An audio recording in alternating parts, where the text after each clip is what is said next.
रजनीकांत, शाहरुख खान, अक्षय कुमार, नवाजुद्दीन सिद्दीकी, ये जितने भी नाम सुन रहे हो और इनकी बड़ी बड़ी सफलता देख रहे हो, आपको क्या लगता है इन्हें सफलता ऐसे ही मिल गई? ये जान लो, इनकी भी ज़िंदगी और आपकी ज़िंदगी में कोई अंतर नहीं है। सबकी ज़िंदगी स्ट्रगल से शुरू होती है, पर इन लोगों को सफलता मिली, इसलिए आपको भी सफलता मिलेगी ये नहीं कहूँगा। आपको सफलता मिलकर ही रहेगी।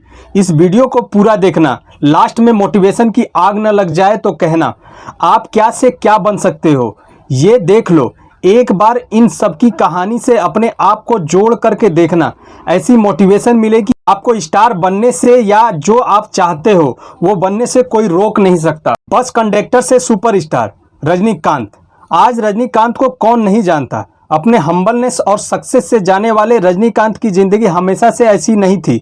जब ये 8 साल के बच्चे थे तब तक तो इनकी फैमिली एक नॉर्मल फैमिली हुआ करती थी, जैसे आम परिवार होते हैं।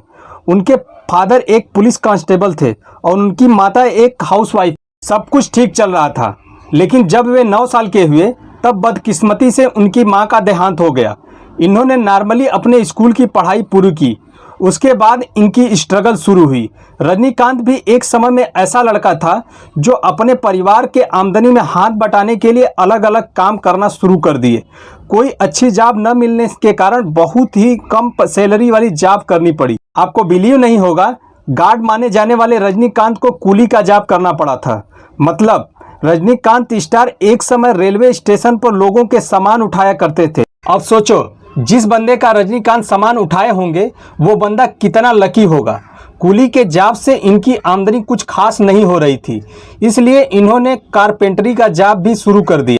मतलब ये लोगों के घर फर्नीचर का काम करने लगे। सोचो, जिनकी कुर्सी बेड बनाए होंगे वो कितना लकी होगा।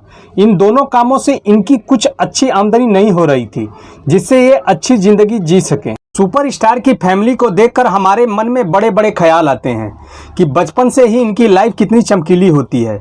इनके बहुत सारे जान पहचान होंगे। रजनीकांत के पास इन सब में से कुछ भी नहीं था। असल में उस समय रजनीकांत की आमदनी 5 से 6 हज़ार भी होती तो ये खुश रहते, लेकिन इनकी आमदनी उतनी भी नहीं थी।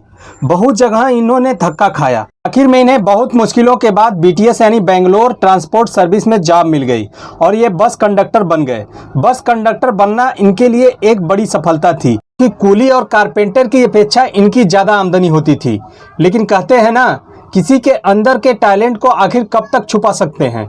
इसी नौकरी के साथ साथ वे एक्टिंग भी करना शुरू कर दिए और कुछ दिनों के बाद एक्टिंग से भी इन्हें थोड़े थोड़े पैसे आने लगे। लेकिन रजनीकांत उस टाइम तक अपने जॉब को ज़्यादा महत्व देते थे। लेकिन जिस तरह संजू मूवी में कमली था, उसी तरह इनकी ज़िंदगी में राज बहादुर आए, जो इनकी काबिलियत को देखते हुए मद्रास फिल्म इंस्टीट्यूट ज्वाइन करने का सुझाव दिया ही नहीं, बल्कि इनका पैसों से मदद करके ज्वाइन भी करा दिया।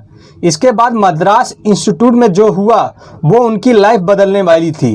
कहते हैं ना, हीरे की चमक बाकी पत्थरों से अलग होती है। जो इस हीरो को तमिल फिल्म डायरेक्टर बालाचंद जी ने नोटिस किया, जो बाकियों से अलग थी। इन्हीं के चलते इन्हें अलग अलग फिल्मों में रोल मिलने लगे और 1980 तक ये बहुत पॉपुलर हो गए थे। इन्हें फिल्में मिलने लगी थी और लोग इन्हें पहचानने लगे थे। लोग इन्हें इसलिए पसंद करते थे क्योंकि इनकी एक्टिंग जबरदस्त थी। 1990 आते आते रजनीकांत एक सफल एक्टर बन गए थे और ये अपनी ज़िंदगी को एंजॉय कर रहे थे।